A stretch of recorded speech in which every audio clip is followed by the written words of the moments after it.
Pemirsa, hujan deras yang mengguyur selama 3 hari tanpa henti menyebabkan sungai Citandui meluap dan merendam ratusan rumah di Pangandaran, Jawa Barat. Bahkan tidak hanya itu, banjir juga menyebabkan jalan provinsi lumpuh.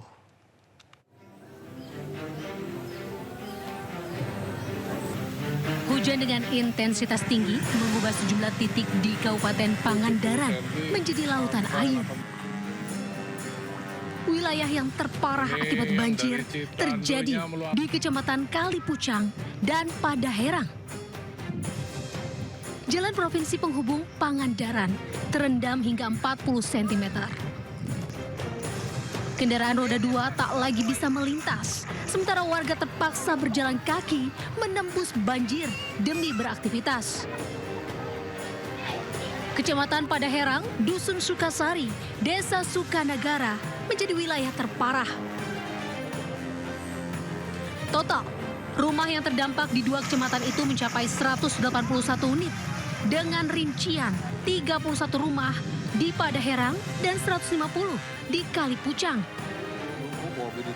Luapan terjadi karena Sungai Citandui tak mampu menampung debit air kiriman dari wilayah hulu meliputi Ciamis, Banjar, dan Tasikmalaya.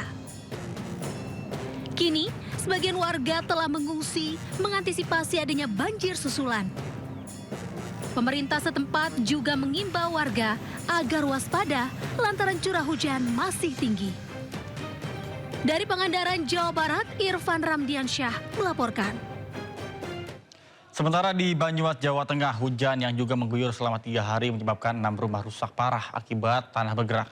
Bahkan sementara itu, belasan rumah lainnya juga terancam longsor hingga para penghuni mengungsi ke rumah sanak saudara.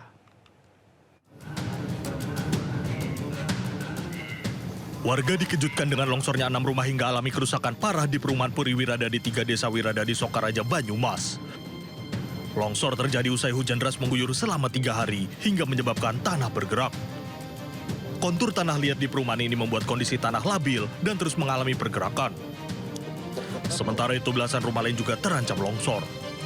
Warga mengaku khawatir karena kondisi ini masih terus mengancam wilayah perumahan ini. Sementara akibat parahnya kerusakan, membuat rumah yang mengalami kerusakan harus dirobohkan. Warga hanya berharap adanya perhatian terhadap pihak terkait, baik pengembangan maupun pemerintahan daerah Kabupaten Banyumas.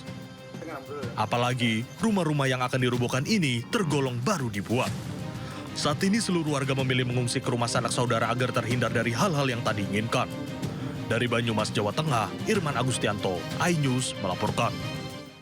Pemirsa, gunungan sampah setinggi 4 meter di jalanan menodai kecantikan Kota Bandung. Gubernur Jawa Barat Deddy Mulyadi bahkan sempat menyentil Wali Kota Bandung Muhammad Farhan karena lambat untuk menangani sampah.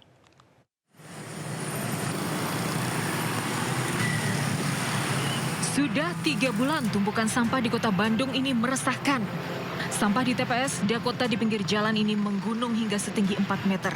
Saat hujan, sampah meluber hingga jalan raya, membuat licin dan sangat membahayakan pengendara. Menurut warga, pengangkutan sampah ke TPA hanya 2 kali seminggu.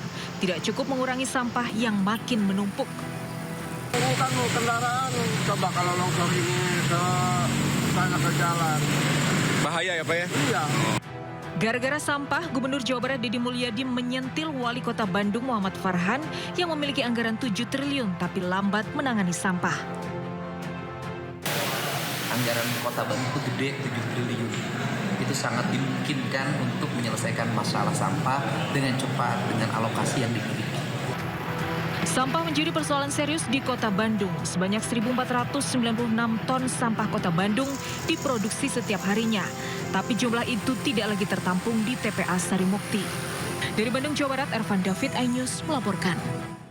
Belasan tahun infrastruktur jalan tak kunjung diperbaiki. Warga Kampung Pasir Guling, Desa Banjarsari, Lebak, Banten memasang sejumlah spanduk bernada protes kepada pemerintah daerah.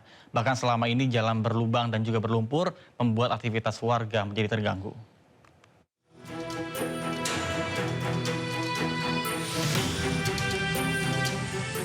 Pemasangan spanduk bernada sindiran terpampang di beberapa titik jalan poros Kampung Pasir Guling, Desa Banjarsari, Kecamatan Warung Gunung, Kabupaten Lebak, Banten. Warga mengaku belum pernah ada perbaikan jalan di kampung mereka. Padahal jalan tersebut merupakan akses penting untuk melakukan berbagai aktivitas, mulai dari anak sekolah, petani, hingga pekerja yang akan berangkat ke kota untuk bekerja.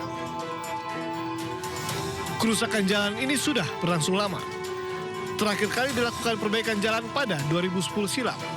Kondisi jalan poros desa saat ini rusak dan sering memicu terjadinya kecelakaan. Di saat musim penghujan seperti saat ini, banyak pengguna jalan, terutama bagi pelajar yang sering jatuh akibat jalan yang rusak dan licin.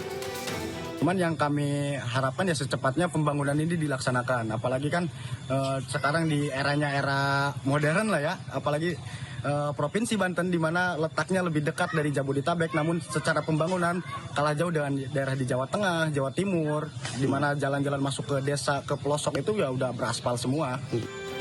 Warga berharap pemerintah dapat segera memperbaiki jalan tersebut agar ketimpangan pembangunan antara desa satu dan desa lainnya tidak mencolok. Dari Lebak, Banten, Iskandar Nasution, iNews melaporkan. Pemirsa Indosiar, kita awali dengan informasi diduga menjadi salah satu tempat sarang narkoba. Sebuah gubuk kosong di Kabupaten Aceh Tenggara Aceh digeruduk oleh Mama.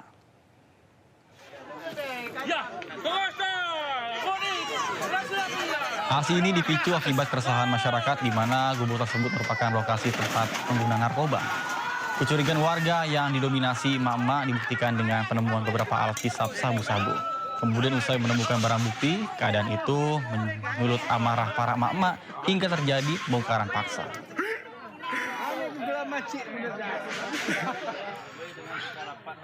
Sudah meresahkan di masyarakat ataupun masyarakat tidak nyaman lagi dengan adanya gubuk tersebut. Lantaran kerap meresahkan warga, pelaku premanisme dengan senjata tajam di Padang, Sumatera Barat akhirnya ditangkap. Pelaku yang selalu garang ketika itu justru menangis saat diringkus.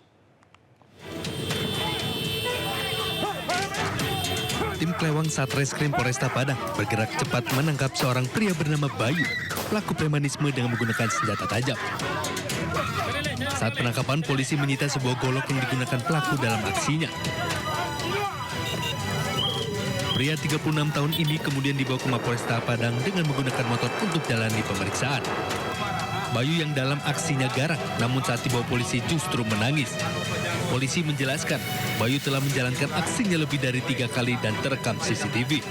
Laporan kepada kita tim Klewang Polresta Padang. Akhirnya Bapak Kasat Reskrim Polresta Padang memerintahkan kami untuk segera tindak lanjuti setegas-tegasnya.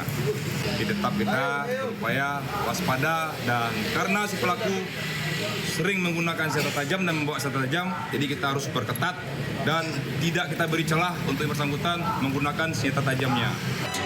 Dalam aksinya, pelaku tak hanya mengancam korban tapi juga merusak toko, melempari kos-kosan dengan batu, serta servis motor di bengkel tanpa membayar. Dari Padang, Sumatera Barat, Budi Sunandar, iNews melaporkan.